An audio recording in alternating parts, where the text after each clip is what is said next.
제가 그 여러분의 기대에 좀 부응하기를 바랍니다. 특히 여러분이 이제 생명이라는 주제에 대해서 호기심이라든가 뭐 이런 그 어떤 지적인 욕구가 있으실 텐데, 그거에 대해서 제가 좀 이 네 철학자들을 빌어서 대신 제 얘기도 물론 들어가 있지만 주로 이 네 철학자들의 이야기에서 제가 그러한 여러분의 욕구를 일부라도 좀 충족드리고 좀 충족시켜드렸으면 하는 그런 내용이고요. 바로 들어갈게요. 이제 요즘 아까 소개하실 때도 요즘 생명에 대한 관심이 높아지고 있다 이런 이야기를 하셨는데 그런 생각이 들어요. 우리가 생명에 대한 관심이 있다라고 얘기할 때 그 생명이라는 것이 정말 과학자들이 전달해주는 어떤 상당히 차가운 어떤 법칙 이런 것들로 무장한 그런 생명인가, 그건 아닐 거라는 생각이 들거든요.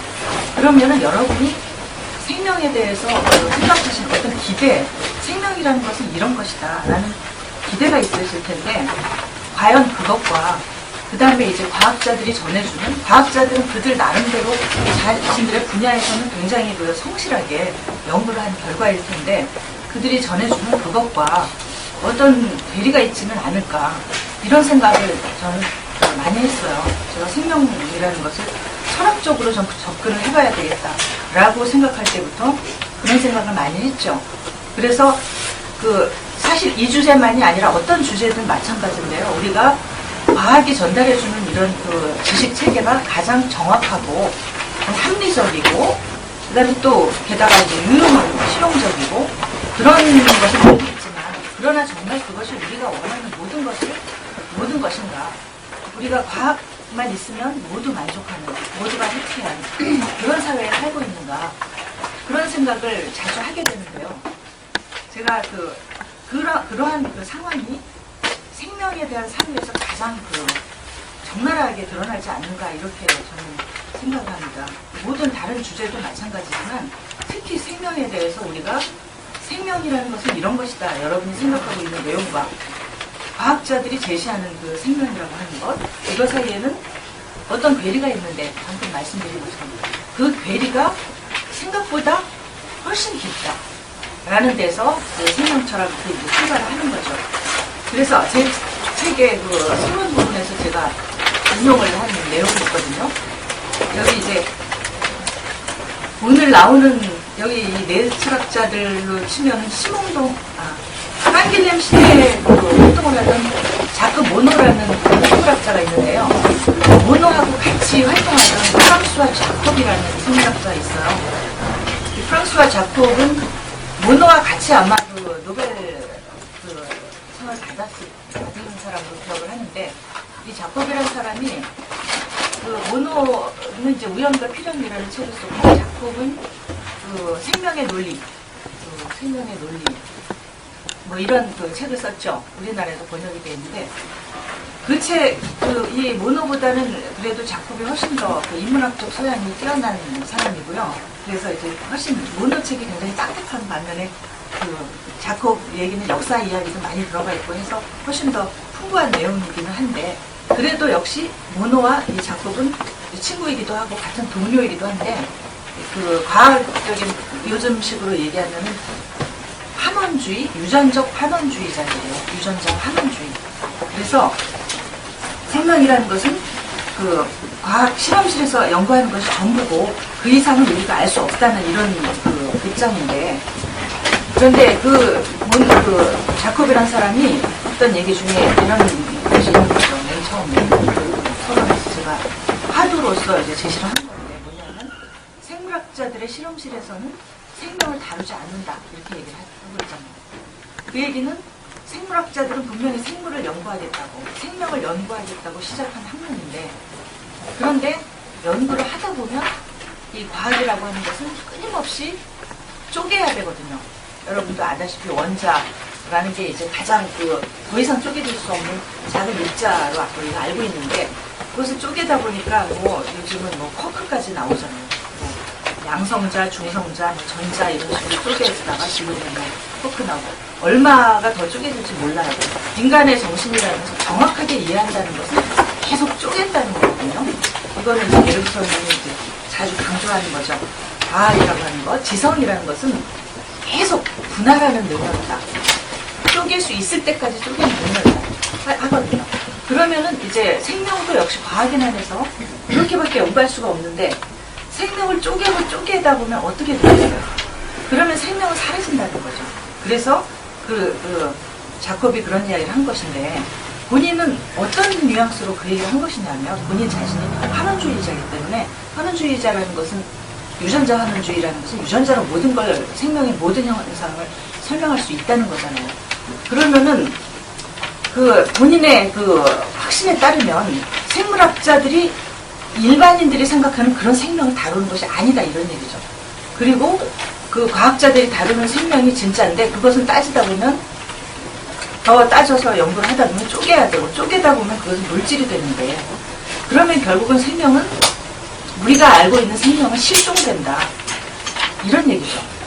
그러면 환원주의자들 입장에서 생명을 연구하다 보니까 생명이 실종됐다라는 그런 결론이 나오는데 이건 이제 제가 보기에는 재앙인데요. 재앙인데 그런데 이 얘기를 했을 때 자콥은 그걸 재앙이라고 생각하지 않은 것 같아요. 여러분이 알고 있는 생명이라는 것은 별거 아니다. 이렇게 얘기하는 것 같아요. 과학자들이 제시하는 생명이 진짜고 그거는 물질로 환원해야 되고 유전자로 환원해야 되고 끝없이 쪼개야 하고 그럼에도 불구하고 그런 것이 아닌 그런 어떤 여러분이 가지고 있는 생명이라는 것은 그건 환상이다. 이런 얘기를 해주는 것 같아요. 저는 그렇게 느꼈어요. 예. 그렇기 때문에 유전자 환원주의인 한에서 생명에 대해서 다른 이야기를 할 수는 없어요. 아니면 다른 이야기를 하고 싶으면 자기들이 가졌던 그런 신념을 포기해야 돼요. 과학자로서의 신념을 포기해야 돼요. 그렇기 때문에 그럴 리는 없기 때문에 그런 방향으로 생명을 연구하는 한 정말 우리가 생명에 대해서 알고 싶은 것은 실종될 수밖에 없다라는 생각을 하게 되고 제가 이제 그런 생각을 하게 됐고 그래서 우리 이제 서양 철학의 오랜 역사 2500년의 역사가 있는데 그 역사를 뒤져보니까 생명에 대해서 정말 숙고한 사람들이 누가 있는가 따져보니까 많지가 않은 거예요. 사실 그렇게 많지 않아요. 그래서 제가 찾은 사람들이 가장 그래도 신경 써서 생명에 대해서 정말 깊이 있는 통찰이라고 할까 그런 것을 해준 사람들이 이제 이 정도 4사람 정도 되는 것 같습니다. 철학에서 생물학자가 아니라 철학에서 그래서 제가 이렇게 이제 4사람을 비교하고 연결시켜보고 그 다음에 혹시 관련되는 어떤 계보 같은 게 있을 수도 있으니까 계보가 있으면 그 계보도 한번 추적해보고 그렇게 해서 나온 결론이 무엇인가 생명이 도대체 뭐라는 건가 이 사람들이 뭐라고 얘기를 하는 건가 그걸 좀 제가 찾아봤습니다. 그래서 한 뿌리와 세 가지들 제가 이렇게 얘기를 해봤는데요. 조금 먼저 나가볼게요. 오래된 역사에 대한 도전이라고 제가 붙인 이 제목에는 이게 무슨 맥락이 있느냐면 이게 19세기 중반쯤 되면 니츠와 베르그손이라는 철학자들이 나타나요. 두 철학자가 나타나서 서양의 오래된 전통에 도전을 하기 시작해요. 자, 이 어떤 전통이냐면 우리가 보통 서양 철학의 전통은 생성 철학과 존재의 철학 두 가지로 이야기를 하거든요. 그런데 여기 사실 생성이라고 하는 개념은 오랫동안 그렇게 주목을 받아온 개념이 아니에요. 대부분 2500년간 서양 사람들이 주목했던 철학은 존재의 철학이죠. 보세요. 생성이라는 것은 탄생으로부터 성장과 변화 그리고 소멸에 이르기까지 변화무쌍한 세계의 모습을 생성이라고 얘기를 하고요. 이런 변화무쌍한 세계의 모습을 들어가 보면 이제 역동성과 복잡성이죠. 굉장히 역동적이고 다이나믹하다는 거죠. 그다음에 복잡하죠. 그런 얘기를 처음 한 사람이 헤라클레이토스예요. 그 다음에 존재라는 것은 이 세계는 계속적으로 변화하고 소멸하고 뭔가가 또 생겨나고 하는 이런 그 복잡한 그리고 변화무쌍한 세계이기 때문에 이 세상에는 진리가 없다. 이 세상에 진리가 있다고 하면 그것은 계속 변할 거 아니에요. 그래서 진리가 있다고 하면 그것은 진정으로 존재하는 것이 돼야 되고 그것은 따라서 만물을 지배하는 견고한 본질이어야 된다. 이런 주장을 한 사람이 바로 이제 플라톤인데요. 바로 이런 전통이 서양 철학의 2500년, 철학만이 아니고 서양 사상이라고 보시면 되는데 거의 서양 사상을 지배하는 그 사고 방식이에요. 이것이 오래된 역사, 여기서 말하는 오래된 역사죠. 여기에 도전한 사람들이 니체와 베르그손이에요. 그리고 자 여기 보세요. 화살표 첫 번째 보시면 이러한 오래된 역사에 돌을 던지게 된 계기는 도전하게 된 계기가 무엇이냐. 그것이 바로 생명에 대한 관심이라는 거죠. 바로 이 시기에 19세기부터 생물학, 여러분이 알고 있는 생물학 이런 것이 19세기에 그 모습을 드러내요. 비로소. 그 전에는 생물학이라고 하는 것이 특별할 게 없었어요. 해부학 정도. 사람이 이제 죽으면은 시체를 해부해서 인체의 구조를 밝힌다든지 아니면 자연에 존재하는 것들을 수집하고 채집하고 해가지고 분류를 해서 분류학, 해부학 이런 게 거의 다였어요. 이 전까지는 거의 없었어요. 19세기에 들어서 비로소 생리학과 진화론이라는 요 두 가지 학문이 나타나거든요. 이것이 이제 가져다 준 충격이 엄청나게 컸죠. 자, 그러니까 이러한 새로운 충격에 말하자면 대응하는 과정에서 니체와 베르그손이 나타나는데 그렇기 때문에 제가 이제 여기 보세요. 찾아보아도 서양 철학을 찾아보아도 생명에 대해서 정말 숙고했던 철학자들이 별로 없었다. 제가 그렇게 얘기하고 그래서 제가 네 사람을 찾아냈고 이 사람들이 보시면 19세기에서 베르그손 같은 경우에 1859년이니까 19세기에서 출발해서 대개 이제 들레스까지 하면 20세기 후반까지죠. 그죠? 그러니까 상당히 최근이라는 거죠. 생명에 대한 관심이. 굉장히 놀라운 일이에요.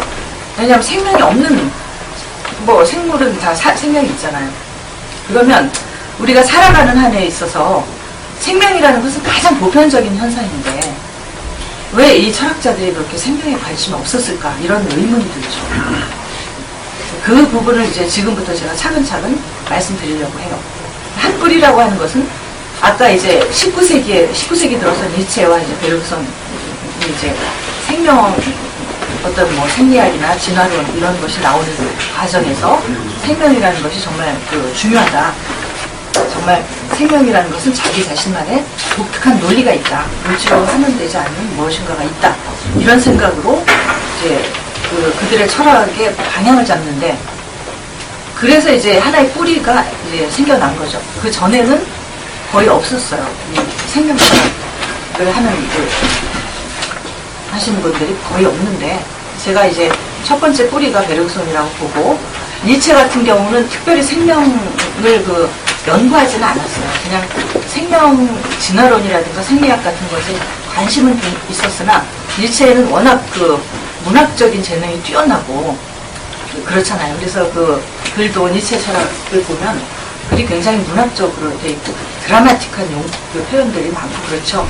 그 다음에 체계적으로 논리적으로 서론, 본론, 결론 그런 식으로 내용을 체계적으로 제시하기보다는 상당히 잠언식으로 몇 가지 좀 생각날 때 중요한 몇 가지 문장들을 좀 던지는 식으로 이렇게 얘기를 하고 있어서 우리가 거기서 체계적인 생명 철학을 찾아보긴 힘들어요. 생성의 철학이라고 일반적으로 얘기하고 있죠. 그래서 생명과 관련한 생성도 이야기하지만 특별히 생명과 관련해서 생성을 이야기하는 그런 철학의 흐름으로서는 제가 이제 제시하는 이 네 사람 정도가 이제 가장 뚜렷한 하나의 흐름이 아닌가 그렇게 생각이 되고요. 그래서 베르그손에서 그 뿌리가 생겨났다고 할 수가 있고 그 다음에 그 이후에 나온 사람들이 거의 베르그손의 제자라고도 볼 수 있는데 그러나 그 의미는 실질적으로 베르그손에 의해서 배워서가 아니라 그 정신을 이어받고 있다는 그런 의미에서 제자라고 할 수가 있어요. 왜냐하면 이 나이를 보시더라도 여러분이 베르그손은 19세기에서 20세기에 걸쳐 있잖아요. 활동한 시기가. 그래서 흔히 그 프랑스 현대 철학 하면은 베르그손이 나오는 경우도 있고 안 나오는 경우도 있어요. 등장하는 경우는 대개 이제 그 시조, 프랑스 현대 철학의 시조 하는 식으로 해서 맨 앞부분에 조금 나오는데, 그 보통은 프랑스 현대라고 하는 시기를 20세기부터 치는 경우도 있지만, 대개는 20세기의 그 1차 대전 이후부터 상당히 많은 사회적 변화가 일어났기 때문에 1914년이죠. 1차 대전 이후부터 우리가 보통 현대라고 해요. 그래서 철학도 프랑스 현대 철학하면은 이제 1차 대전 이후에 철학자들을 주로 다루는데, 베르그손 같은 경우는 1차 대전이면은 왜 그 41년도에 그 사망을 했으니 1차 대전 이후에도 활동을 했으니까 현대 철학자라고 볼 수도 있지만, 가장 중요한 저서 3권이 그 2차 대전 이전에 나왔어요. 첫 번째 저서가 1889년 19세기 말에 나오고, 두 번째 물질과 기억이라는 책도 1896년이니까 19세기 말이고, 그 다음에 가장 유명한 창조적 진화가 1907년에 나오거든요. 그러니까 1차 대전 전이죠. 그래서 이제 가끔 빠지는 경우도 있고 해요. 현대 철학을 분류할 때 빠지기도 해요. 그러나 이제 마지막 저서는 32년에 나오는데, 도덕과 종교의 구원전이라는 이제 윤리학 저서가 32년에 나오니까, 뭐 현대 철학에 걸쳐 있는 건 분명하죠. 분명하지만 이제 그 어쨌든 시기적으로는 이 이후의 철학자들하고 꽤 벌어져요. 간격이 좀 있죠. 깐길렘 같은 경우는 1904년이니까 베르그손하고 뭐 40 몇 년 차이가 나는데, 45년 정도 차이가 나니까 뭐 직접 제자라고는 볼 수가 없어요. 그러나 이제 깐길렘이 살던 요 시대, 그러니까 깐길렘이 대학생이면은 뭐 20대, 1920년대, 30년대 요때쯤에, 그때까지 베르그손 철학은 굉장히 그 영향력을 행사하고 있었거든요. 그러니까 베르그손 철학이 영향력을 행사하던 것이 그러니까 2차 대전 전까지예요. 그러니까 41년, 죽음과 동시에 상당히 영향력을 상실하게 되는데, 이거는 죽음 때문이 아니라 2차 대전이라고 하는 그 전쟁이 가져온 여파가 워낙 컸고, 2차 대전이라고 하는 거죠. 그 충격이 그 이후에 서양 사회 자체를 뒤바꿔 놓은 그런 일대 변혁에 해당하는 그런 사건이었기 때문에 철학도 바뀔 수밖에 없어요. 그러니까 베르그손이 일종의 여기서는 좀 희생양의 역할을 한 것도 있어요.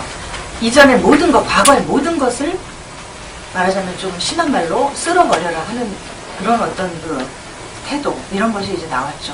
왜냐하면 2차 대전이라는 것이 워낙 그 암울했기 때문에, 너무나 그 끔찍한 사건이었기 때문에 우리가 이제까지 해왔던 모든 것을 무화시키는 그 정도의 충격이었거든요. 그래서 좀 휩쓸려간 측면이 있어요, 베르그손이. 그래서 이제 2차 대전 이후에는 좀 새로운 철학이 나오거든요, 프랑스에. 그런데 그 정신은 계속 남아있었기 때문에 두드러지게 이제 2차 대전 이후에 베르그손 연구는 상당히 그 수그러드는데, 깐길렘이라든지 심홍동 이런 사람 통해서 계속 전달이 돼요. 계속 전달이 되고, 그 다음에 또 그래서 이제 제자라고 제가 말씀을 드렸지만, 이제 그런 말하자면 정신적 제자죠. 그래서 이제 상당히 차이가 있고, 그 다음에 깐길렘은 그 1904년인데, 그 다음 보시면은 이 심홍동이나 들레즈 같은 경우에 깐길렘하고 한 20년 차이가 나죠. 그러니까 깐길렘이 이 사람들에 비해서는 상당히 그 이전 사람이에요. 그러니까 한 세대 정도 앞인 거죠. 앞이고, 그 다음에 깐길렘이 그래서 그 학위하고 나서 나중에 소르본 대학에서 교수로 가르치거든요. 그때 이 사람들이 다 제자로서 깐길렘 강의를 들어요. 그러니까 그 심홍동이나 들레즈는 확실하게 깐길렘의 제자들이라고 말할 수 있어요. 강의를 듣고 또 굉장히 많은 영향을 받거든요. 이 사람들만 뿐만이 아니라 정말 깐길렘의 직접 제자였고, 또 지도교수, 깐길렘의 지도교수를 했고, 아주 심층적으로 그 영향을 줬던 철학자는 푸코예요. 푸코의 그 정상과 비정상이라는 개념, 이 개념은 깐길렘의 그 생명철학에서 나오는 개념이죠. 그것을 이제 푸코가 사회의 현상으로 확대해서 설명하는 이제 그런 과정을 우리가 볼 수가 있죠. 자, 그래서 여기 이제 이 네 사람의 연이라고 할까? 연이 이제 그런 식으로 이어지는데, 물론 이제 이 사람들이 요렇게만 볼 수 있는 것은 아니고 깐길렘은 또 다른 흐름도 있어요. 깐길렘을 보는 다른 흐름은 뭐 푸꼬라든지 알투세르 같은 그런 사람들이 나중에 다른 방식으로 또 계승하는 흐름이 있어요. 그러나 그 흐름, 사회 철학적 그 흐름 말고 사회적인 그런 현상을 설명하는 그쪽 말고 생명 철학의 관점에서는 베르그손, 깐길렘, 시몽동, 들레즈 이쪽으로 볼 수 있는 하나의 흐름이 또 있다. 그래서 이 흐름은 우리나라에도 잘 알려져 있지 않고 생명이라는 것은 프랑스에서도 그렇게 인기 있는 주제는 아니에요. 생명 철학해서 이 네 사람이 뚜렷하게 어떤 흐름으로서 프랑스에서 다루고 있지는 않아요. 그러나 이제 지금 제가 얘기한 그러한 종류의 어떤 혈연이라고 할까 뭐 그런 관계, 친족 관계, 친연성 이거는 뭐 다 알려져 있죠. 예, 그 부분을 제가 집중적으로 이제 들어가고 있는 거예요. 자, 그래서 이 네 사람을 통해서 이제 그 생성과 생명이라는 이 두 중요한 키워드를 우리가 알아보려고 하고 있는데 이제 내용으로 들어가 보겠어요. 자, 이 책의 문제는 생성의 문법 만들기. 제가 이렇게 결론에다 이런 제목을 한번 붙여봤어요. 생성의 문법 만들기. 이 사람들이 네 사람이 공통적으로 하고 싶어 했던 일이 무엇일까? 바로 이거 아닌가? 저는 이제 그렇게 생각을 한 거예요. 생성의 문법 만들기. 그래서 보세요. 출발점. 생명이 내포하는 사유들. 자, 생명이라는 것이 도대체 무엇인가? 생명이 말하고자 하는 바가 무엇일까? 그것을 이제 생명이 내포하는 사유라고 한다면 생명이 내포하는 사유라고 할 수 있고 또 생명의 내재적 논리다 이렇게도 볼 수 있는데 그것이 생성이라고 하는 오래된 철학적 전통에 합류하는 지점을 살펴보고 또 그 지점이 우리의 출발점이기도 해요. 이 네 사람의 공통의 공통의 태도이기도 하고요. 자, 그러면 그 출발점을 놓은, 즉, 뿌리가 되는 베르그손에서 이 생명과 생성이 어떤 관계를 맺고 있는가 보시면, 베르그손에서 생명이라는 것은 생성을 이해하기 위한 법례의 구실을 하고, 다른 한편으로는 생명을 설명하기 위한 기본적 논리가 되기도 해요. 그래서 생성은 생명을 설명하고, 또 생명은 생성을 이해하는 어떤 법례다. 이렇게 얘기하면, 예, 순환되고 있잖아요. 이것이, 둘 다 상대가 서로 상대에게 의지하는 그런 관계잖아요. 그죠? 그런데 이러한 순환이, 만약에 여러분이 논리학 들으시면 순환 논리다 그러면은, 여러분은 0점이에요. 여러분 논리학 시험을 보시는데, 자기 논리를, 글을 썼는데 이것이 순환 논리다. 그러면 여러분 점수를 받을 수가 없어요. 제로예요, 제로. 그런데 생성과 생명 현상에서는 이러한 순환성은 상당히 일반적인 현상이에요. 그래서 만약에 아리스토텔레스 논리학적인 그런 사고방식으로 접근한다면 영원히 생명에 접근할 수 없다. 영원히 생명을 알 수 없다. 이게 베르그손의 이야기죠. 자, 그래서 왜 생명을 설명하고 생명은 또 생성에 의존한다. 생성은 왜 생명으로부터 사유돼야 하고 또한 생성은 왜 생명을 수고해야 하는가. 이게 이제 문제죠. 그 얘기가 이제 그 다음부터 나올 거고요. 자, 여기서 네 철학자의 관계 한번 볼까요? 방금 말씀드린 것처럼 베르그손 같은 경우는 생명과 생성의 상호 의존적 사유로부터 생성의 문법을 만들어냈다. 이게 이제 나중에 보겠지만 베르그손 하면 가장 유명한 단어가 있죠. 그 개념이 있죠. 지속이라는 개념이 있죠. 그 지속이라는 것이 바로 베르그손의 생성의 문법이다. 이렇게 보시면 되겠어요. 여기서 문법이라는 것은 뭐 비유적인 표현이고요. 자, 그 다음에 깐길렘 같은 경우는 이제 베르그손의 그 생명은 창조다라고 하는 그 베르그손의 그 사상을 이어봤는데 베르그손이 좀 무시했던 구체적인 현상들이 있어요. 베르그손이 생명에서 구체적인 현상들, 주로 이제 생리적 현상들이죠. 그런 부분 하나하나를 다 연구하지는 않거든요. 그거는 과학자들의 몫이라고 봤어요, 베르그손. 그런데 깐길렘은 그 부분에서조차 과학자들에게만 맡겨놓을 수 없는 그런 부분이 문제가 있다 해서 그런 부분을 철학적으로 연구를 해요. 아주 구체적인 현상들이에요. 예를 들면 뭐 영양 섭취, 소화라든지 그다음에 뭐 혈압, 체온 이런 거 정말 과학자들의 연구 대상 아니에요? 이런 것도 깐길렘은 다 그 연구를 해요. 이런 것도 철학적 의미가 있다고 봐요. 그 다음에 심홍동. 심홍동은 물질의 개체화하는 현상으로부터 생성의 구체적 양상을 탐구한다. 이렇게 되어 있죠. 자, 심홍동은 베르그손에서 지금 여기 이제 보시는 부분이 지금 여기 나온 이 부분 말고는 여기 이제 그 제가 얘기한 이런 부분 말고는 다 베르그손의 정신을 이어가고 있다고 보시면 돼요. 여기서는 베르그손이 무시한 부분이 구체적인 현상들인데 그런 부분을 깐길렘이 보충하고 있다고 보시면 되고, 심홍동 같은 경우는 물질에서 생성 현상을 본다는 것, 이것을 이제 베르그손이 충분히 설명을 안 해놨어요. 그 부분을 심홍동이 치고 들어간 거죠. 말하자면 틈새라고 치기에는 굉장히 넓은 틈새인데, 물질의 생성 현상을 연구해요, 심홍동은. 근데 거기에다 개체화라는 이름을 붙였어요. 자, 모든 철학자는 자기의 고유한 개념을 발명해요. 개념이 없이는 새로운 사유가 나올 수 없죠. 예, 여러분도 아마 들레즈의 유명한 말 중에 철학이란 개념의 발명이다, 이런 말 아마 들어보신 적 있으실 거예요. 개념이라는 것은 한 사유가 있기 위해서 필수적인 도구가 되는데, 그 개념을 발명하지 못하게 되면 이전에 쓰던 개념을 가지고 자기 이야기를 하게 될 거 아니에요. 그런데 그렇게 되면 그 개념, 이미 기존에 사용하던 개념을 가지고 사유를 하게 되면 아무리 그것을 다양한 방식으로 조합을 해도 그래도 거기에 어떤 근본적인 한계가 있다는 거죠. 그래서 넘어설 수 없는 한계가 있기 때문에 말하자면은 그 부처님 손바닥 안에서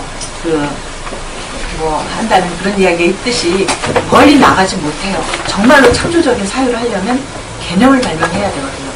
과학도 마찬가지예요. 새로운 과학자가 새로운 이론을 낼 때는 새로운 개념이 탄생을 해요. 예를 들면 드브로이 하는 우리가 물질파 개념 이런 게 있잖아요. 그런 식으로 새로운 개념이 나오거든요. 자, 그래서 심홍동의 새로운 개념은 무엇이냐? 개체화.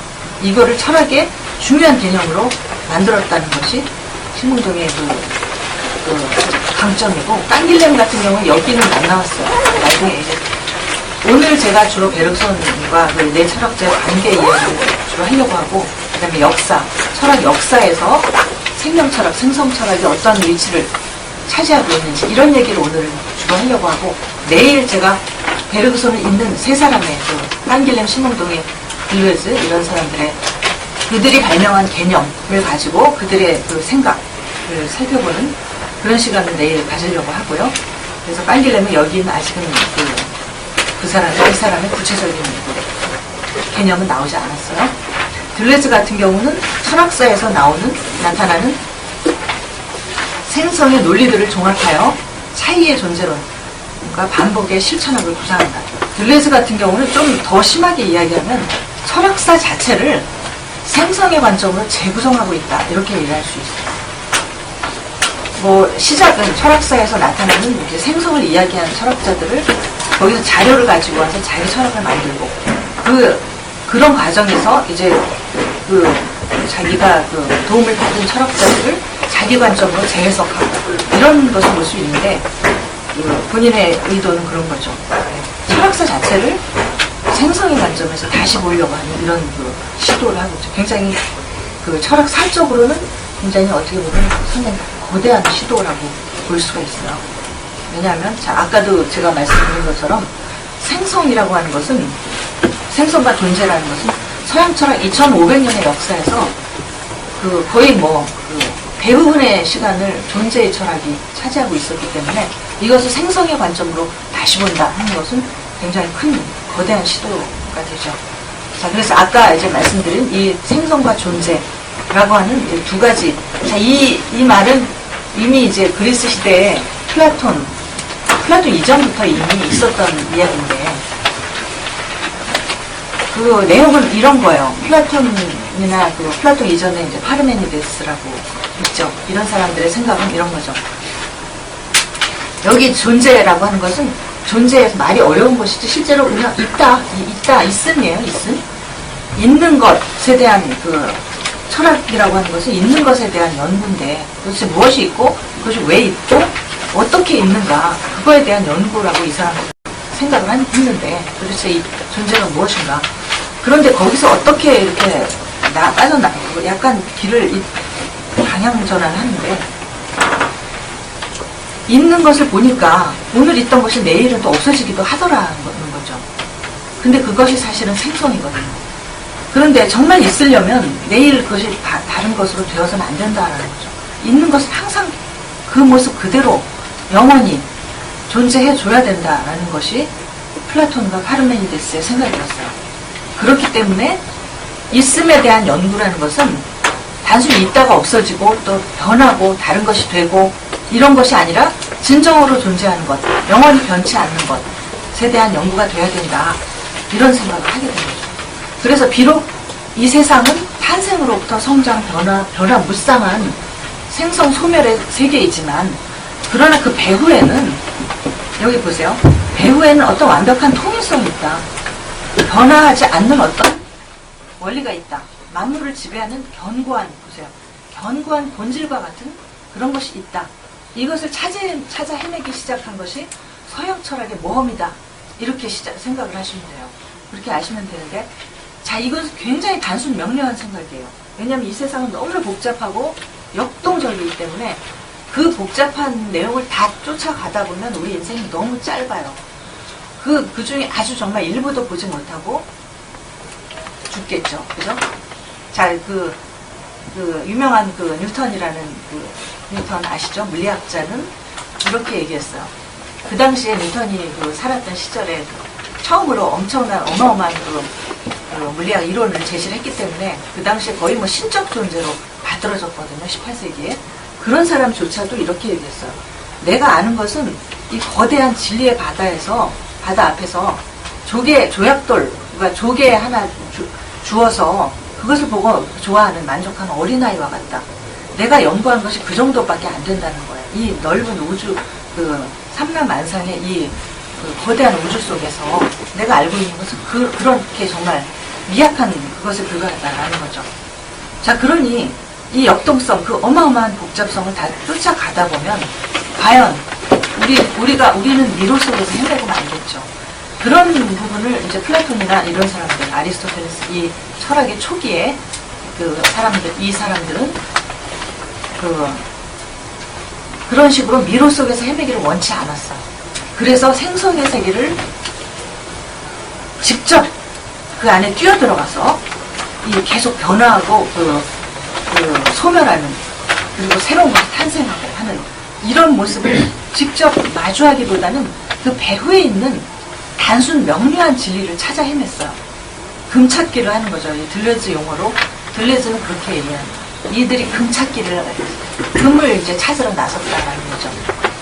예, 금찾기를 시도를 한 거죠. 예, 그렇게 해서 발견한 진리가 플라톤의 이데아예요. 예, 이데아 이론이에요. 그래서 이 만물의 이 변화무쌍한 이 배후에 어떤 변치 않는 어떤 원리 원칙 이런 것이 있다. 그것이 이데아다. 이렇게 플라톤은 생각을 한 거죠. 진리는. 자, 그래서 그것이 이 다양성 속에서 완벽한 통일을 찾고자 하는 이 열망이 근대에 이르기까지, 그러니까 니체, 베르그손이 지금까지도 마찬가지인데요. 그러나 이제 생성 철학의 도전을 받은 것이 19세기니까 어쨌든 그때까지 서양 학문을 이끌어온 원동력이 됐어요. 철학만이 아니라 자연과학, 수학 다 마찬가지예요. 과학이라고 이름이 붙은 모든 학문은 플라톤의 후예예요. 그건 말할 필요가 없어요. 그런데 거기에 대해서 이 사람들이 돌을 던지게 된 계기는 자, 이런 거죠. 아까 말씀드린 것처럼 생명현상에 대한 관심, 생명현상이 이때부터 비로소 그 모습을 드러내기 시작하는데, 그 전까지는 그러니까 사람들이 생명에 대해서 관심이 없었다기보다 잘 몰랐던 거죠. 그냥 우리는 분명히 살아가고는 있는데 도대체 어떤 원리로, 어떤 비밀이 거기에 숨어 있을까? 생명의 비밀을 풀기까지는 굉장히 오래 걸렸죠. 물론 지금도 그 비밀을 풀었다고 볼 수는 없지만, 완벽한 그런 건 우리가 알 수 없지만, 그러나 어쨌든 19세기부터 비로소 서서히 모습을 드러내는데, 생리학, 진화론 이런 것이죠. 그리고 베르그손은 그래서 본인 자신이 철학자이지만 생물학 공부를 굉장히 많이 한 사람이에요. 창조적 진화라는 책은 베르그손이 그 물질과 기억을 쓰고 나서 1907년에서 1996년이니까 거의 몇 년일까요? 1907년에서 11년. 네. 1896년에 물질과 기억이 나오고 1907년에 참고적 진화가 나오니까 11년의 기간 동안 베르크손이 생물학 공부를 했대요. 11년 동안. 그래서 굉장히 용감한 할 수가 있겠죠. 나이가 들어서 과학 공부를 시작하는 것은 쉬운 일은 아니죠. 네. 그래서 어쨌든 생물학 공부를 하고 했는데, 자, 그러면 이제 그렇게 해서 들어가기 전에 제가 방금 전에 왜 과거에는 생명에 대한 그런 지식이 없었을까 보시면, 자, 물리학이라고 한 것이 물리학이라는 학문이 나온 것이 17세기죠. 그러니까 이제 서양 같은 경우는, 서양은 우리 여러분도 아다시피 그 5세기경에 로마가 멸망하면서 게르만 저기 이제 그 서양을 완전히 그 지배를 하게 되고, 그러면서 거의 5세기니까 거의 한 1000년이 좀 안 되는 기간 동안 야만의 시대를 겪죠. 본인들도 암흑의 시대라고 해요. 그러니까 그 시기 동안에는 어떤 학문적인 특별한 그 진보 이런 것은 거의 없었어요. 여러분이 이제 장미의 이름이라는 소설 보시면, 영화도 있죠. 보시면 거기에 호르헤라는 신부가 나와서 아주 의미심장한 이야기를 하는데, 지식은 진보하지 않는다 이렇게 얘기해요. 지식은 진보하지 않는다. 다만 과거의 말씀을 숭고하게 반복할 뿐이다 이렇게 얘기해요. 기독교의 관점에서는 그렇게 얘기를 할 수밖에 없는 거죠. 그래서 말씀은 이미 주어진 것이고, 그리고 그 주어진 말씀을 다양하게 반복해서 이야기하는 것이지, 거기에 그거를 뛰어넘는 어떤 다른 지식이 나온다고 하면 그것은 뭐예요? 기독교에서 보면 그건 이단인 거죠. 그죠? 그런 이야기가, 그런 그 사고방식이 천년을 지배했다고 하면 뭐 생물학은 말할 것도 없고 물리학이라는 학문은 나올 수가 없었겠죠. 그래서 이제 르네상스를 거치면서 14세기 말에 이제 르네상스가 나오죠. 그러면서 이제 다시 그리스 문헌들 그 해석하고 플라톤 다시 읽고 이러면서 이제 계몽의 시대가 오죠. 이성의 눈을 뜨게 되는 거죠. 자, 그러면서 첫 번째 성과가 물리학이에요. 물리학. 그래서 데카르트 철학도 나오고, 데카르트는 본인이 물리학자이기도 하고 수학자이기도 하잖아요. 그 시대에 또 이제 그 다음에 뉴턴도 나오고, 이렇게 하면서 이제 그 물리학이 나오는데, 이제 데카르트는 그 정신과 물질의 이원론을 주장을 해요. 자, 그 배경은 뭐냐면, 그 당시 아직도 기독교가 굉장히 힘이 컸어요. 그렇기 때문에 데카르트가 굉장히 물리학을 사랑했지만, 물리학을 굉장히 애착을 가졌지만, 모든 것이 물질이다라고는 얘기할 수 없고, 모든 것이 물리학의 대상이다 이렇게는 말하지 못했고, 물질만 물리학의 대상이다 해서 물질에 대해서는 따로 연구하면 된다, 물리학으로 하면 된다.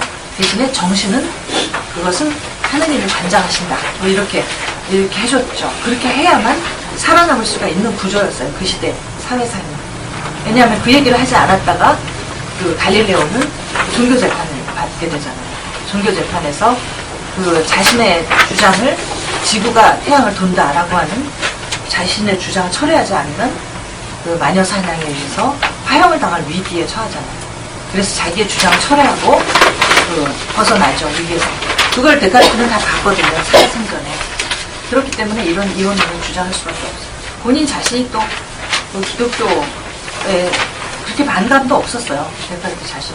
어쨌든 물리학에 대한 애정은 뭐 대단했죠. 그래서 이원론을 주장하고, 두 가지는 다르다라는 거죠. 다르고, 인간이라고 하는 존재는 정신과 물질의 합작품이다라는 거죠. 두 가지를 합해서 만들어진 작품이고, 정신의 본성은 사유, 사고, thinking이고, 물질의 본성은 이제 그 뭐 연장이다 뭐 이렇게 얘기하는데, 공간을 차지하고 있다 뭐 이런 뜻이죠. 어쨌든 그래서 인간은 정신과 물질로 이루어져 있는데, 육체로 이루어져 있잖아요, 인간은. 그러니까 정신과 육체 두 가지로 이루어져 있고, 생명은 그러면 어디에 위치할까요? 생명은 정신은 아니다 라는 거죠. 생명은 육체의 활동에 국한돼요. 그래서 그 조금 어려운 말로 그 범주적 고유성을 잃는다 이렇게 제가 표현을 해봤는데, 뭐냐면 이 세상이, 데카르트는 이원론이니까 이 세상에 존재하는 것은 오로지 정신과 물질 두 가지밖에 없어요. 다시 말해서 두 가지 범주가 있다라는 거죠. 이 세상에 존재하는 것에는 두 가지 범주가 있는데 그것이 정신과 물질이다. 그러면 생명은 어디에 속하느냐? 생명이라는 것이 고유한 범주가 있는 것이 아니라 그건 물질에 속해요. 생명은. 왜냐하면 이때 데카르트의 정신은 기독교의 그 영혼과 같은 속성이거든요. 이때 아직까지도 기독교의 힘이 엄청난 그 위력을 발휘하고 있을 때인데 기독교에서는 기독교에서 말하는 정신이 곧 영혼이거든요. 이 영혼이라는 것은 물질과 따로 존재해요. 그래서 우리 육체가 죽게 되면, 사망을 하게 되면 그래도 영혼은 살아남죠. 살아남아서 저 세계에서 신국이죠. 신국. 아우구스티누스가 신의 나라와 인간의 나라 이렇게 나누잖아요. 그렇게 해서 신의 나라가 곧 천국이고 한데 그 신의 나라로 가게 되잖아요. 우리 영혼이라고 하는 것은. 그러니까 영혼은 신의 나라에서 영혼이 산다 그랬어요. 사니까 진짜 생명은 정신적이고 영혼적인 그런 것에 있지만, 그러나 물질 대사를 한다든지 숨을 쉰다든지 영양 섭취하고 배설하고 하는 이런 생리적인 작용, 진화하고 하는 이런 생명은 이건 물질이 없으면 일어날 수가 없는 현상이거든요. 저 세상에서 신과 더불어 영원히 살게 되는 그 생명, 그 정신, 영생이라고 하는 그 정신은 물질하고는 하등의 상관이 없는 변치 않는 항상 똑같은 그런 면에서 그것은 생명이 아니라 그냥 정신이에요.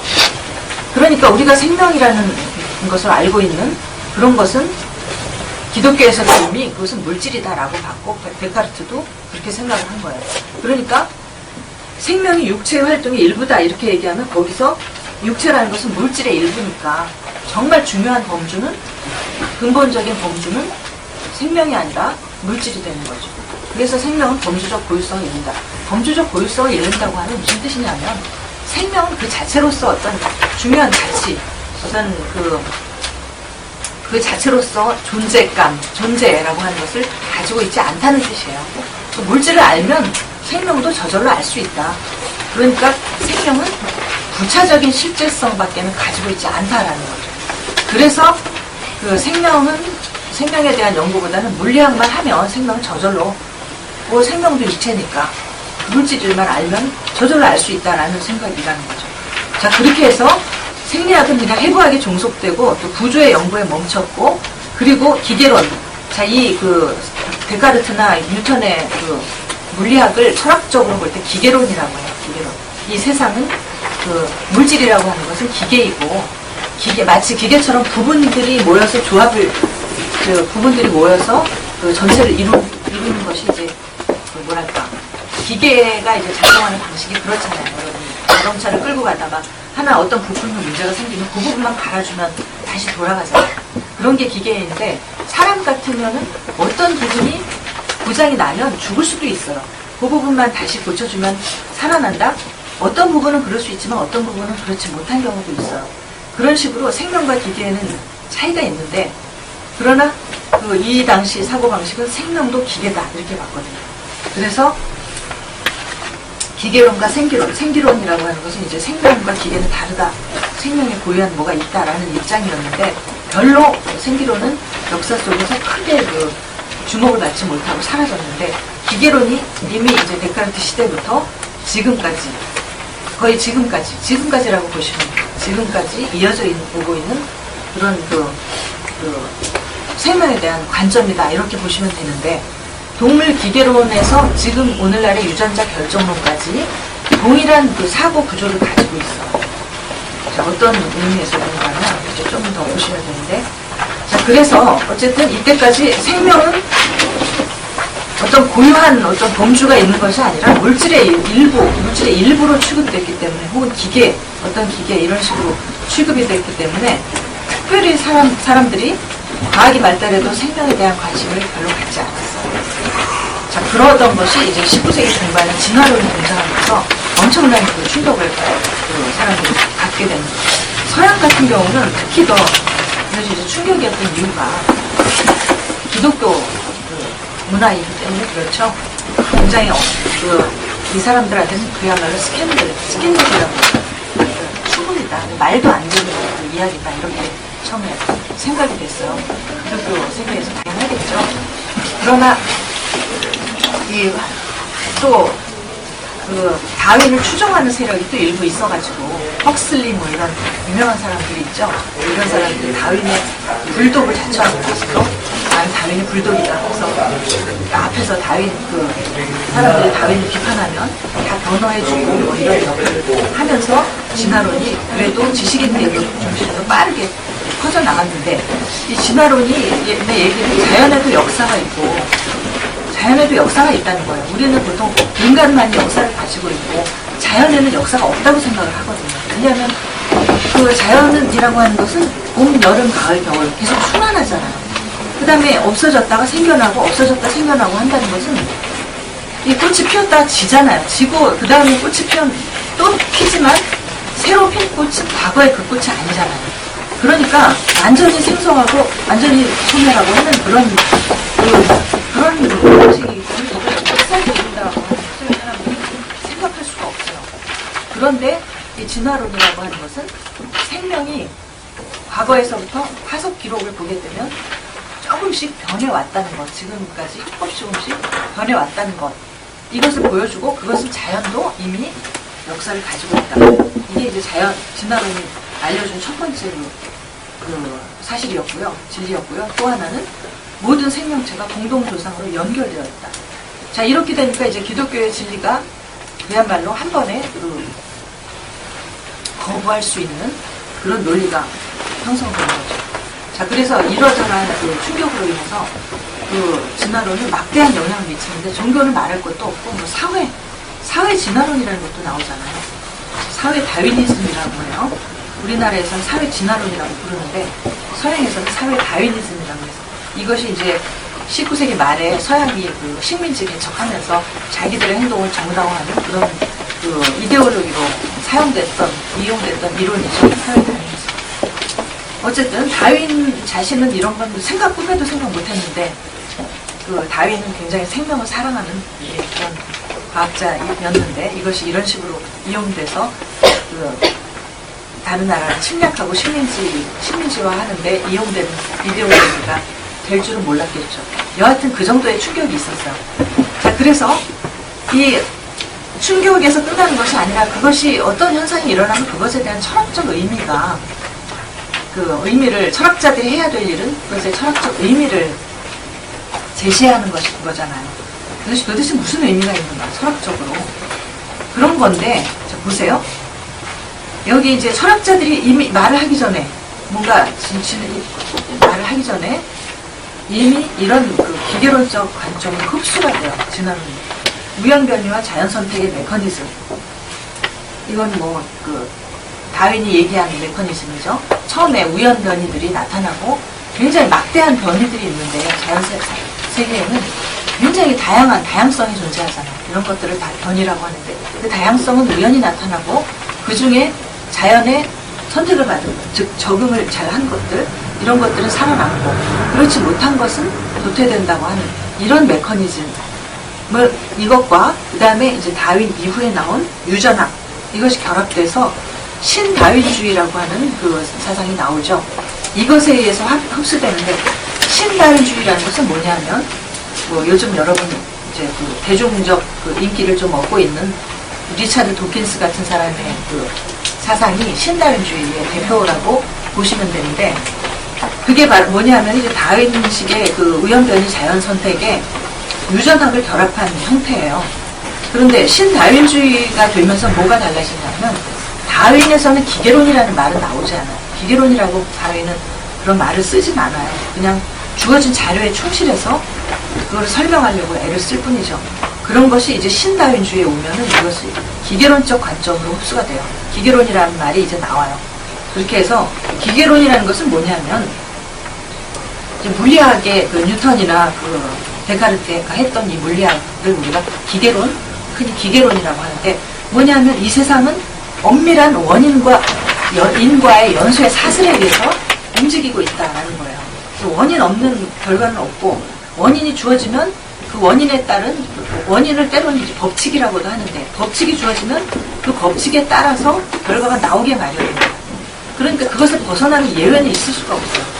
완벽하게 엄밀한 그 인과관계 속에서 자연 상태, 자연 세계가 움직인다, 그렇게 진행한다라고 하는 그런 그 사고방식이죠. 그래서 그 인과관계는 또 수학으로 표현할 수 있기 때문에 이런 것을 일종의 수학주의라고도 할 수 있어요. 그런데 생명도 이제 그렇게 설명할 수 있다는 것이 신다민주의의 사고방식이죠. 그러니까 이제 나중에 이제 유전자 결정론으로 이게 오늘날에는 흡수가 된 거죠. 그래서 유전자 결정론으로 하면 원인 없는 결과는 없으니까 원인이라고 하는 생명 현상에서 원인은 유전자인 거죠. 유전자가 어떤 식으로 어떻게 돼서 그 결과로 이러이러한 생명 현상 이렇게 나왔다. 뭐 암을 유발하는 유전자 뭐 이런 얘기가 많이 하잖아요. 그런 식으로 원인이 주어지면 결과가 나오고 원인 없는 결과는 없으니까 그런 엄밀한 인과 사슬에 생명도 역시 포함된다 이런 거거든요. 자, 그러면 여기에 새로운 철학이 나왔어요, 안 나왔어요? 이 기계론은 이미 있던 거니까 이미 있던 관점으로 흡수가 된 거거든요. 근데 베르그손이 볼 때는 이런 거예요. 베르그손은 이 진화론이 알려준 생명의 의미는 굉장히 심오한 것인데 사실 심오하고 또 그 당시 사회와 인간과 사회에 주었던 그 충격을 볼 때 그거 부정할 수가 없어요. 엄청난 그 의미가 있는 것인데 그 의미를 철학적으로 해결하기보다 해석하기보다 주어진 그 기계론적 관점으로 바로 흡수해버린 것에 대해서 이런 거죠. 베르그손에 따르면 이 진화론이라고 하는 이 명품을 그 명품이라고 하는 것은 말하자면 레오나르도 다빈치와 같은 그림과 같은 이런 명품인데 그것을 설명하기 위해서 특별한 이론이 필요한데 사람들이 그냥 자기가 가지고 있는 평범한 이론에 그것을 꿰어 맞춰가지고 대강 진부하게 설명을 해버린다는 거죠. 그런 식으로 돼버렸다는 거예요. 그래서 명품을 명품 취급해주지 않고 그냥 아주 그 기존에 아주 싸구려 상표에다 그냥 집어넣어가지고 그렇게 이제 그 상품을 만들어서 포장해가지고 팔아버린다. 이런 느낌을 받는 거예요. 그런데 여기에 비교를 해보세요. 흉과 칸트 그 밑에 보세요. 자, 뉴턴 물리학이 나왔을 때 18세기에 그 당시 유명한 철학자로는 이제 흉, 칸트 뭐 이런 사람들이 있었는데 이 사람들은 뉴턴 물리학에 엄청난 그 감명을 받고 본인의 작업을 이렇게 표현해요. 나는 정신세계의 뉴턴이 되겠다. 이렇게 얘기해요. 그건 흉의 얘기인데 칸트도 결국 그런 작업을 하려고 해요. 말은 조금 다르게 하지만 그래서 이러한 톱으로 철학을 하거든요. 그래서 이제 뉴턴은 물리학에서 아주 대단한 어떤 이론을 제시를 했다면 그런 물리학의 성공에 감명을 받아 물리학에 이러이러한 진리가 있을 수 있구나라는 것에 감명을 받아서 정신세계에도 그와 비슷한 진리가 있을 수 있다라고 해서 이제 철학 세계에서 정신세계 물리학의 뉴턴처럼 되겠다라고 해서 흉과 칸트의 아주 독특한 철학이 나오거든요. 그런데 생물학에 이 다윈이 나왔을 때는 그거 못지않은 충격이었는데 이것을 설명하고자 한 철학이 없었다는 거죠. 기존의 상표로 흡수해버렸다는 거죠. 그래서 베르그손은 새로운 사유의 범주가 필요하다 이렇게 생각합니다. 아까 제가 철학이란 새로운 개념의 발명이다 그랬는데 개념의 발명이 곧 새로운 사유의 범주를 발명하는 것과 같아요. 그래서 베르그손은 이 진화론이라고 하는 또는 생물학이라고 하는 것의 발전이 가져온 생명에 대한 충격 이런 것은 우리로 하여금 새롭게 살아나게 만드는 그런 종류의 충격이다. 그런데 사람들이 사유하려고 하지 않는다라는 거죠. 사유하려 하지 않고 기존에 주어진 틀에 끼워 맞추려고 한다는 거예요. 그래서 새로운 사유의 범주를 발명해야 한다. 그래서 베르그손은 생각하기를 진화는 생성이다. 그런 거죠. 진화는 어떤 유전자의 장난이거나 유전자의 우연한 어떤 활동이거나 혹은 어떤 이런 우연변이와 자연선택의 메커니즘으로 완벽하게 인과관계로 완벽하게 설명될 수 있는 그런 현상이 아니라 매 순간 새로워지는 창조다. 그렇죠. 그래서 새로운 사유의 범주와 문법을 창안해야 한다. 라고 얘기를 하고 있어요. 자, 그러면 베르그손의 생성 철학은 일반적으로 요거는 이제 베르그손만의 이야기는 아니고 생성 철학이라는 것은 무엇이냐면 아까 제가 이제 변화무쌍한 계속해서 끝없이 변화하는 이 생성하고 소멸하는 이 세상의 그 역동성, 이것을 설명하는 철학이 생성 철학인데, 그걸 처음으로 얘기한 사람이 이제. 죄송한데요. 저 1층에 아우디 4060 세우신 분 차 좀 빼달라고 지금 급히 할 수 있으십니까?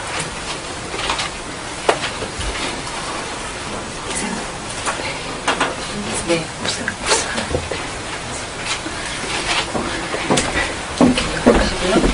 바로 오세요. 네. 저는 계속 볼게요. 이 생성 철학이라는 것은, 네, 헤라클레이토스가, 여러분 헤라클레이토스라는 이름 들어보셨죠? 유명한 말도 많이 전해지는데, 헤라클레이토스 했던 말들 중에, 예를 들자면, 우리는 흐르는 강물에 2번 발을 담글 수 없다. 왜? 계속 흘러가니까. 당연하겠죠. 그런데 세상의 모습이 그렇다는 거예요. 끝없이 변화하고, 그 변화의 한가운데 우리가 있고, 속해 있고, 그렇기 때문에 단 2가지 사건도 같을 수가 없다는 거예요. 반복이라는 것은 있을 수가 없다는 거죠. 그게 헤라클레이토스가 얘기한 그 생성인데, 처음으로 이제 그런 그 사고를 한 것이 헤라클레이토스인데, 헤라클레이토스는 책도 내질 않고, 제자도 없고, 그 이후에 헤라클레이토스적인 사상이 이어지질 않았어요. 거의 이어지지 않고, 이제 19세기에 니츠와 베르그손에 와서, 비로소 생성에 대한 관심이 다시 한번 이제 나타나는 거죠. 그래서 그러한 생성 철학은 이게 그 이념이 뭘까? 법칙에 대한 사건의 우위다. 한 가지 이렇게 말할 수 있고요. 자, 이게 이제 플라톤 철학과 비교해서 여러분이 대립되는 지점이라고 볼 수가 있는 거죠. 플라톤은 어떤 사건이라는 것은 단 2가지도 똑같은 것이 없잖아요. 오늘 어떤 사건이 일어나는 내일 비슷한 것 같으면서도 다를 수밖에 없어요. 왜냐? 그 다음 날이라는 것, 그거 하나만 가지고도, 시간이 다르다는 거, 그거 하나만 가지고도 같을 수가 없는 거죠. 그죠? 그래서 그렇게 변화무쌍한 그 사건들의 배후에서 정말 진리를 찾으려면 그것은 어떤 보이지 않는 본질이거나 어떤 법칙이거나 그래야만 한다라는 거죠. 그래서 이제 오랫동안 아까 이제 존재의 철학이 지배하던 2500년간은 그 사건에 대한 법칙의 우위, 사건에 대한 혹은 생성에 대한 본질의 우위, 이런 것이 이제 너무 자명했던 그런 그 시대였는데, 그걸 다시 뒤집는 거죠. 법칙에 대한 사건의 우위. 헤라클레이토스적인 그런 사고방식을 다시. 그 다음에 필연성에 대한 우발성과 창조성의 우위. 자, 필연성이라는 것은 뭐냐면, 아까 기계론 생각하시면 되는데, 기계론에서 모든 모든 사건은 엄밀한 인과관계에 따라서 일어난다라고 할 때, 그 엄밀성, 이것이 필연성이에요. 원인 없는 결과는 없다라고 할 때, 이 엄밀한 그 관계, 이것이 필연성이거든요. 반드시 그렇게밖에 될 수 없는 그런 것을 필연성이라고 하는데, 법칙이라는 것은 필연적이에요. 필연적으로 그 법칙을 가지고 있는 한, 그 법칙에 따를 수밖에 없어요. 그런데 그것에 대한 우발성과 창조성의 우위라는 것은 필연성을 아주 사소하게 만들어버리는 거예요. 그러니까 겉보기에는 뭔가 필연적인 관계가 있는 것처럼 보이지만, 사실 그 배후에 오히려 우발성과 창조성이 더 근본적인 그 현상이다. 그것을 이제 굳이 이야기하자면, 이 세상은 우발적인 사건들의 집합인데, 그러나 사람들이 그걸 좀 일목요연하게 설명하려고 하다 보니까 인과관계를 만들어내고, 그렇게 해서 그 인과관계에다가 이제 필연성이라는 지위를 주는 것에 불과하다라는 거죠.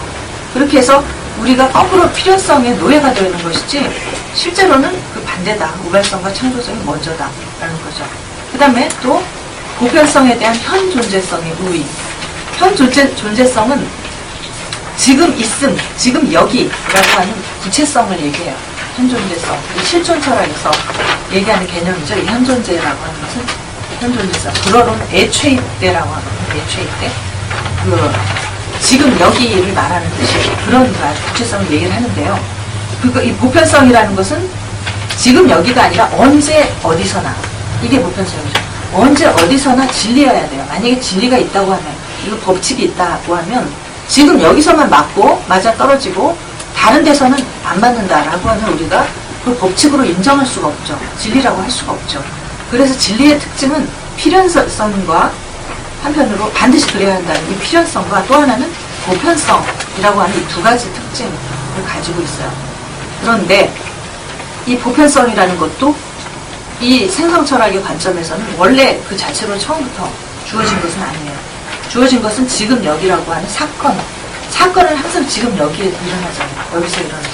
그러한 현존재성이 먼저고 그것들을 아까 얘기한 것처럼 일목요연하게 이해를 하려고 하다 보니까 그걸 정리하다 보니까 필연성도 이야기하고 보편성도 나오고 하는 것이지 오히려 그런 것이 차후적으로 나온 것이지 원래 존재하는 것은 현존재성이다. 지금 여기다. 사건이다. 그 다음에 영원성에 대한 역사와 시간의 우위. 우선 시간이 먼저 존재하고 그것이 이제 쌓이게 되면 이제 역사가 나오겠죠. 그러다가 이제 그 시간 속에서 사물을 보게 되면 계속 모든 것이 바뀌고 변화하고 생성 소멸하니까 어떤 그 공통된 진리를 찾기가 어려우니까 영원성이라는 것을 가정하는 거예요. 그래서 플라톤의 이데아의 세계는 영원성의 세계라고 흔히 얘기하죠. 영원한 세계, 영원한 진리의 세계예요. 그리고 이 영원성이라는 것도 이 생성철학의 관점에서는 역사와 시간이 먼저인데 차후에 그것을 일목요연하게 바라보려고 하다 보니까 그런 세계를 가정을 한 거다 이 말이죠. 자, 그래서 이것을 설명할 생성의 문법이 무엇인가. 자, 베르그손의 지속 뒤에 안 보이시려면 너무 작아서 보시나? 근데 이거는 제가 그냥 이렇게 묶어버리는 이유가 뭐냐면 지금 제가 베르그손 철학을 자세히 말씀드릴 시간이 별로 없어요. 시간이 우리가 한정된 관계로. 그런데 그 베르그손에 대해서 조금이라도 아시는 분이 있으면 여기 나오는 얘기는 이제 다 이미 많이 이제 책에서 이야기된 것이고요. 베르그손의 지속이라는 개념이 있죠. 아까 제가 말씀드린 거, 베르그손이 새로운 철학을 해야 된다. 아까 새로운 사유가 필요하다라고 했을 때 그 새로움을 담아내는 그러한 새로운 그릇이 바로 지속이라는 개념이에요. 이것이 이제 베르그손이 제시하는 생성의 문법이라고 볼 수가 있는 거죠. 그래서 이제 여러 가지 그 베르그손의 이제 주저가 이제 4가지가 있는데 그 중에 마지막 윤리저서 빼면은 그 3가지 세 저서가 있는데 의식에 직접 주어진 것들에 관한 실론이라는 저서가 있고 그 부분에서는 이제 의식, 정신이라고 하는 것이 어떻게 지속하는가, 어떻게 생성하는가 하는 것을 이야기하고 있고 그 다음에 물질과 기억이라는 책에서는 그 정신이 어떻게 기억으로 보존되는가 하는 이야기를 하고 있고 그래서 주로 물질과 기억과 이 첫 번째 그 의식에 직접 주어진 것들에 대한 관한 실론이라는 이 책 두 권은 주로 의식을 가지고 의식 혹은 신체와 관련해서 이 의식과 신체를 주로 이제 다루고 있는데 그 다음에 생명, 창조적 진화에서는 이 생명이 어떻게 생성되고 있는가라는 그것을 연구를 하고 있죠. 그 다음에 마지막으로 물질적 우주에 대해서도 창조적 진화에서 이야기하고 있어요. 그래서 보세요. 뭐냐면 일단 맨 처음에 지속이 무엇이냐 거기부터 보시겠어요? 지속이라는 것은 진정한 시간의 모습이다. 이렇게 일단 아시면 되고 이렇게 이제 생각을 하시면 되는데 그러면 진정한 시간의 모습이 무엇이냐? 자, 진정한 시간의 모습이 아닌 것은 또 뭐예요? 가짜 시간은 뭐예요? 진정한 시간이 있으면 거짓된 시간이라는 것도 있겠죠. 자, 여러분이 당장 지금 시계 차고 있으시잖아요. 시계에 보시면 1부터 12까지 이렇게 눈금이 나눠져 있고 하나의 눈금은 분침으로는 5분이고 시침으로는 1시간이고 이렇죠. 이렇게 나눠져 있죠. 이렇게 하루를 24시간으로 나누잖아요. 그렇죠? 24시간으로 나눈 것이 또 1년으로 365 이렇게 돼 있고 이렇게 쪼개져 있죠. 아까 제가 과학은 쪼개는 인간의 지성은 자꾸 쪼개려고 한다. 시간도 이렇게 쪼개면 다루기가 쉬워져요. 여러분 원자를 이렇게 쪼개는 이유는 뭐겠어요? 결국은 작아지면 우리가 다루기가 쉽거든요. 다루어서 그걸 가지고 우리가 필요한 것을 만들어낼 수가 있어요. 조작하기가 쉽다는 거죠. 시간도 이렇게 쪼개는 이유가 뭐겠어요? 조작을 하기 위해서죠. 네. 이렇게 쪼개지 않으면 만약에 시계가 없다고 한번 생각해 보세요. 친구랑 당장 만나야 되는데 어떻게 약속 시간 정하고 뭐 일을 할 때 어떻게 일을 하겠어요? 시간이 쪼개져 있어요. 그걸 할 수가 있죠. 자, 그런 시간, 우리는 그것이 이제 시간의 진정한 모습이라고 생각하기 쉬운데 그렇지 않다는 거죠. 이것은 우리가 편의상 만들어낸 시간이고 진정한 시간의 모습은 이런 거라는 거죠. 생략할 수도 없고 줄일 수도 늘릴 수도 없는 구체적 시간이에요. 기다려야 하는 시간이죠. 그래서 내가 친구와 내일 몇 시에 만나기로 했는데 하루를 기다려야 되잖아요. 그런데 너무 보고 싶어 미치겠어요. 그렇다고 하루라는 시간을 내가 뛰어넘을 수 있어요? 지금 당장?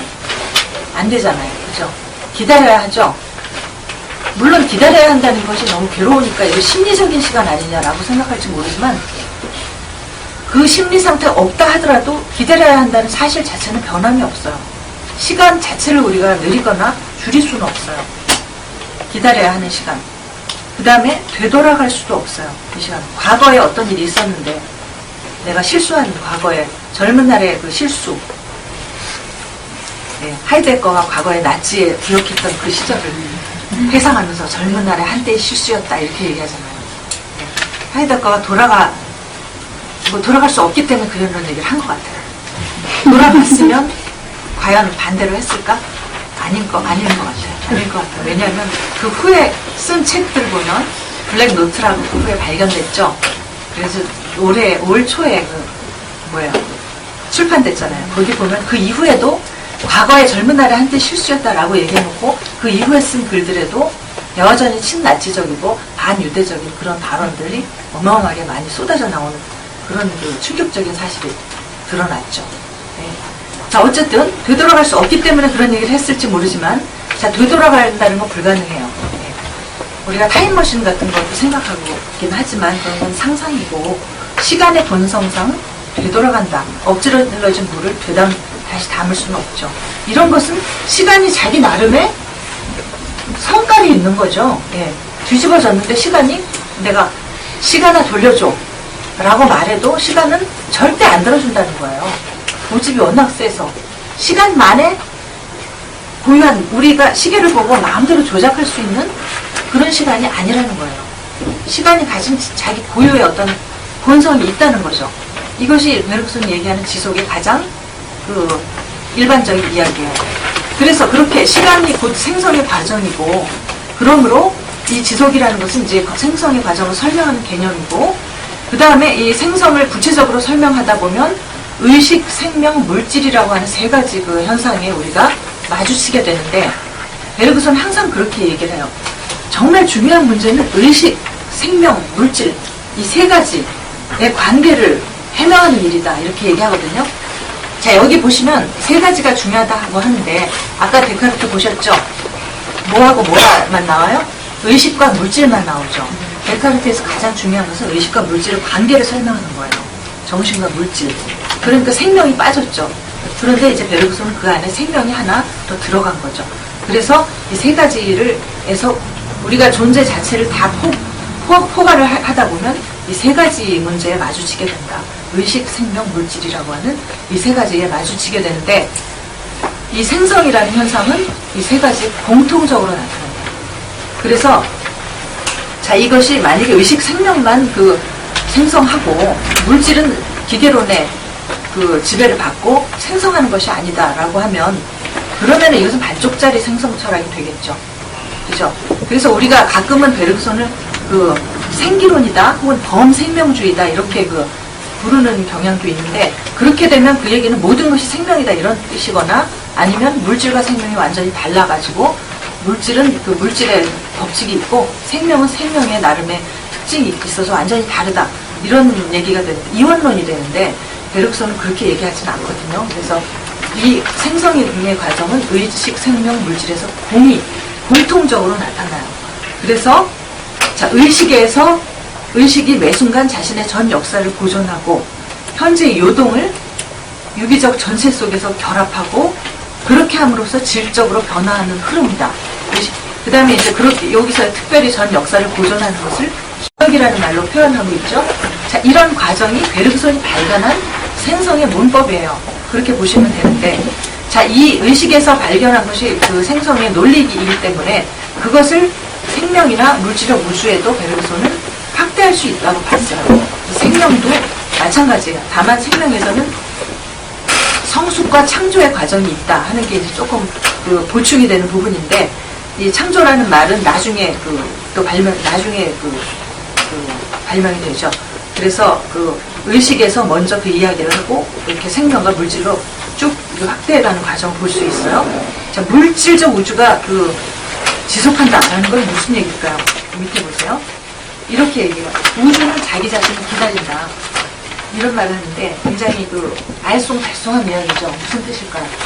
뭐냐면 이렇게 얘기하거든요. 완성된 우주 혹은 우주 전체 이렇게 얘기하면, 만약에 우주가 완성됐다, 우주의 모든 현상이 완성됐다 라고 하면 그것은 이미 만들어진 것을 가지고 생성을 사유하는 지성적 사유의 산물이다 이렇게 봤어요. 그래서 우주라는 것은, 우주 전체라는 것은 얘기할 수가 없다. 왜냐하면 전체라는 것은 보통 사람들이 이야기하기를 부분들의 합을 전체라고 하는데, 그것은 그 부분들의 합이라고 하는 닫혀진 체계를 가정하는 거죠.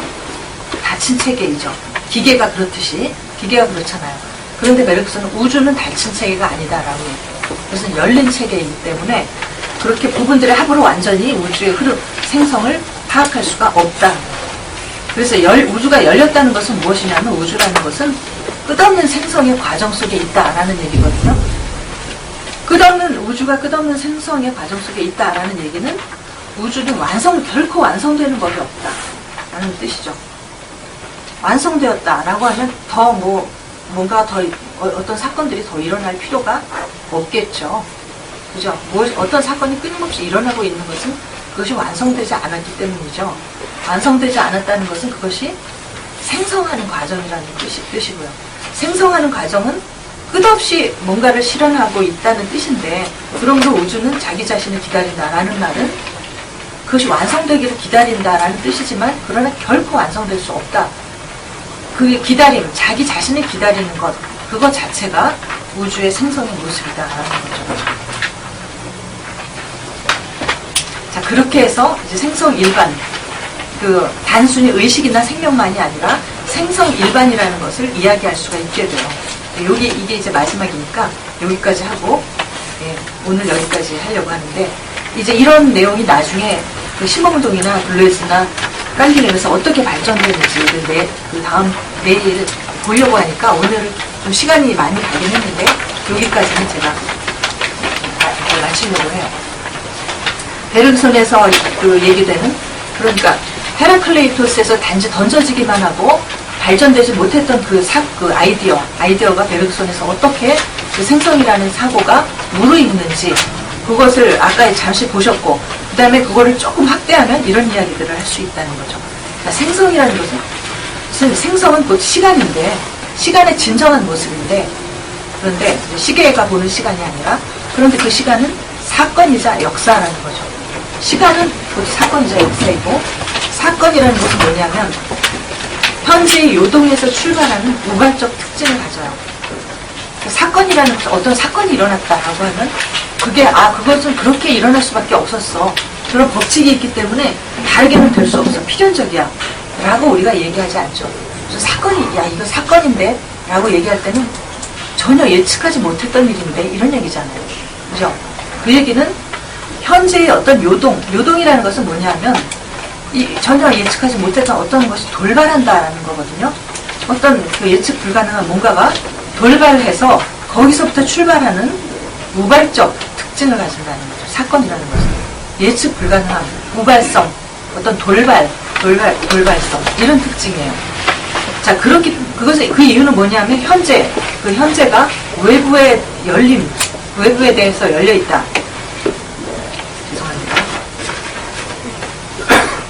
라는 특징이 있기 때문이에요. 그래서, 자, 이게 아까 제가 베르그손은 열린 우주를 주장한다 이런 얘기를 했는데, 이 열림이라는 개념이 베르그손에서 또 하나 굉장히 중요한 발명품 중에 하나거든요. 이 열림은 이제 베르그손 철학의 열림과 닫힘이라는 말로 전체를 꿰뚫을 수 있을 정도로 이 개념이 전반적으로 중요한 개념인데, 나중에 포포의 열린 사회와 그 적들이라는 책이 있죠. 이 책이 베르그손의 열림이라는 이 개념에서 힌트를 얻었다고 해요. 그렇게 해서 그 제목을 그렇게 정했다고 하는데, 이 열림이라는 개념, 자, 닫힌 우주를 부정하기 때문에 이 열림이라는 그 조건이 베르그손에서 굉장히 중요한데 생성이 있으려면은 열림이라는 조건이 필요하거든요. 왜냐하면 닫힌 우주라고 하면 그거는 이미 그 안에서 모든 것이 만들어져 있기 때문에 변화할 여지가 없어요. 뭔가 달라지는 것처럼 보여도 그 배후에는 어떤 필연성, 법칙 이런 것이 있어가지고 그 변화를 조종하고 있거든요. 닫힌 우주라는 것은 일종의 실험실과 같은 작은 실험실과 같은 그런 세계인데 실험실이라는 것은 과학자에 의해서 조작되잖아요. 조작이 가능한 세계죠.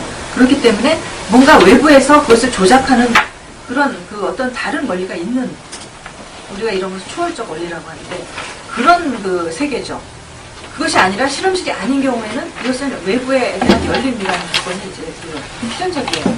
그래서 그런 열림이 있기 때문에 우발성이 나타나는 거죠. 닫혀 있으면 이 과학자가 마음대로 조정할 수 있고 그 과학자의 의도대로 인과관계를 만들 수 있기 때문에 과학자의 의도대로 결과가 나올 수도 있어요. 그러나 과학자가 성실하기 때문에 우리가 과학 실험을 신뢰하는 것이지 실제로 과학자가 성실하지 않다면 실험 결과를 얼마든지 조작할 수 있거든요. 그 정도로 그 실험실에서 일어나는 일은 과학자가 전권을 가지고 있죠. 그러나 열려있다고 하면 아무도 그것을 손대지 못해요. 그것을 조정할 수가 없다라는 말이죠. 그래서 그것을 조정하는 어떤 법칙이나 원리 이런 것을 이야기할 수가 없죠.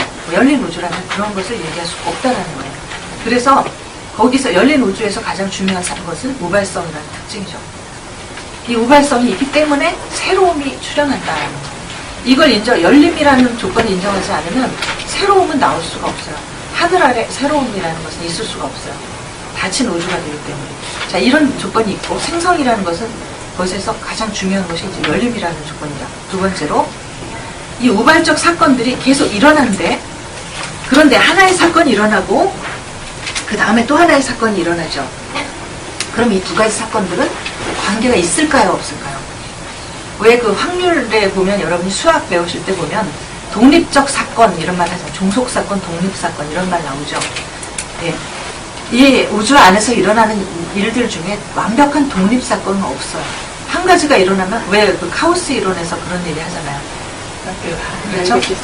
그렇죠. 북경에서 그 나비의 날갯짓이 아마존의 나비의 날갯짓이 북경에 태풍을 몰고 온다. 뭐 이런 그 재밌는 이야기를 하는데 사건이라는 것은 그런 거예요. 하나가 일어나면 어쨌든 두 번째는 단지 그것이 두 번째라는 이유만으로도 그 아무것도 없었을 때하고는 다른 거죠.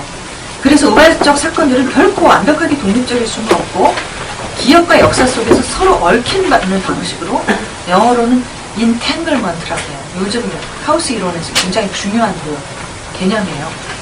그 얽힌 채 서로 보존되고 일정한 방향성을 가지고 미래에 영향을 준다라고 하는데 그런데 베르그손에서 이러한 그 생성의 모습을 보여주는 도식이 하나 있어요. 이게 바로 잠재성의 현실화라는 도식이에요. 들어보셨어요? 이 도식이 잠재성의 현실화라는 도식이 들레즈 철학에서 굉장히 중요한 역할을 하는데 핵심 역할을 하는데 그게 베르그손에서는 이런 거예요. 기억, 경향들, 즉 사건들이죠. 이 사건들이 현재 속에 영향을 주는 힘으로 작용을 하는데 이것들이 어떤 사건들이 일어나잖아요. 그럼 결코 그것들이 완벽하게 독립적으로 일어나지 않고 서로 영향을 주고받으면서 일어난다는 거죠. 그러면서 마치 어떤 실타래처럼 얽히고 설키게 된다는 거죠. 그렇게 얽히고 설킨 그 사건의 모습들 이런 것이 베르그손이 잠재태 혹은 잠재성이라고 부르는 것이에요. 그것이 기억이고 곧 경향이기도 하고 이런 어려운 말들로 부르는데 자, 이것이 이제 우리가 쉽게 이해하려면 이런 거예요. 시간의 화살이라는 말, 아서 에딩턴이라는 사람이 시간의 화살이라는 말을 한 적이 있는데 우리가 왜 화살을 쏘면 한 방향으로 나아갈 수밖에 없죠. 가다가 이렇게 뻗는 경우는 없잖아요. 그죠? 있을 수가 없죠. 계속 한 방향으로 나아가죠. 시간도 그런 특징을 가지고 있다는 거예요. 일단 일어난 사건은 그 시간의 화살과 같은 그런 힘에 의해서 어떤 방향으로 갈 수밖에 없다. 그런 것이 역사인 거예요. 역사라는 것은 완벽하게 그 하나의 사건이 일어나면 그 다음 사건이 그 첫 번째 사건하고 무관하게 일어날 수가 없어요. 하나의 사건이 일어나면 그것이 던져준 어떤 의미 때문에 두 번째부터는 거기서 자유로울 수가 없어요. 하나의 의미 때문에. 그래서 하나의 방향이 생긴다는 거죠. 경향, 그런 것을 베르그손은 경향이라고 불러요. 그래서 이 경향들의 마주침, 경향들의 모임, 경향들의 얽히고 설킴, 인텐그먼트, 이런 것이 베르그손이 잠재성이라고 부르거든요. 그래서 기억, 이제 물질과 기억이라는 세 개 보시면 이 이제 역 원뿔로 된 이 모양이 나오죠. 이것을 잠재성의 도시리기라고 하는데 이것이 바로 이제 이런 것들이죠. 경향과 기억, 쌓여 있는 사건들 그 자체 그것들이에요. 자, 그래서 이런 도식을 그 베르그손이 보여주고, 그런데 이 잠재성의 현실화가 곧 생성이다. 자, 이렇게 얘기를 해요.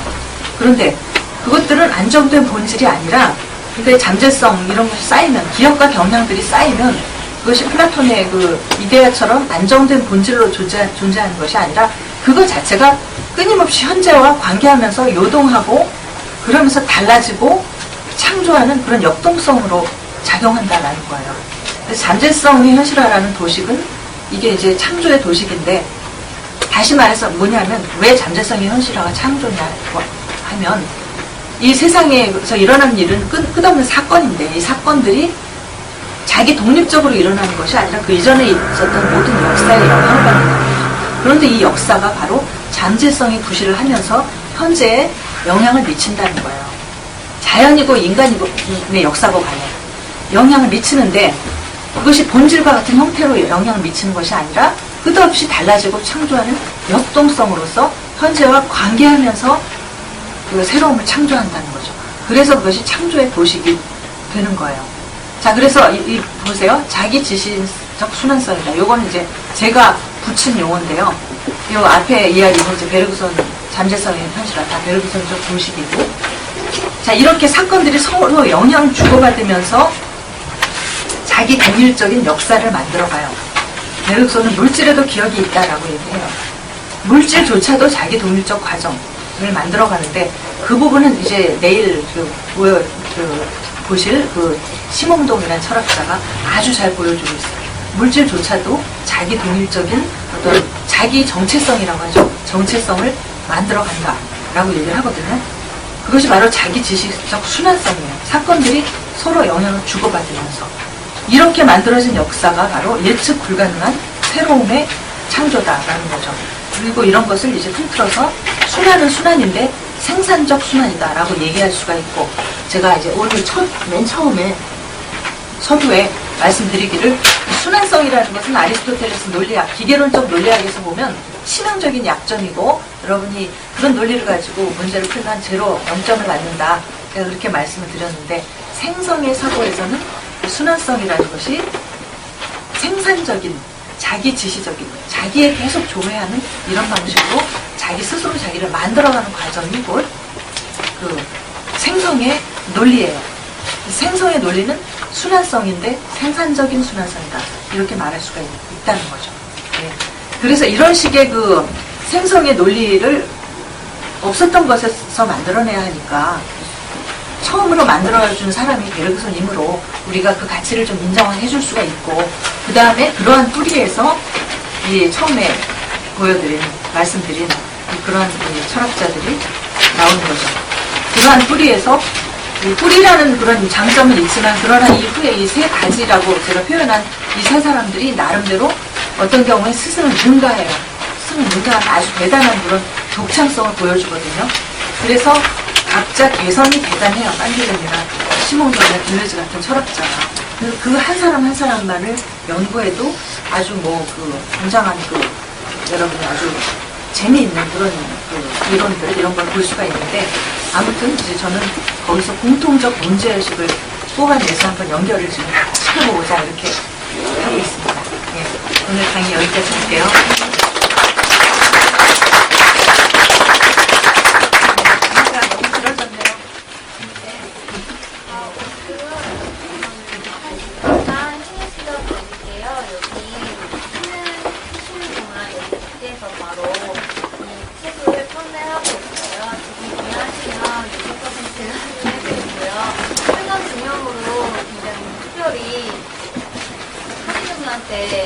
그것도 시집도 증정해드리니까 지금 하시면 좋은 기회가.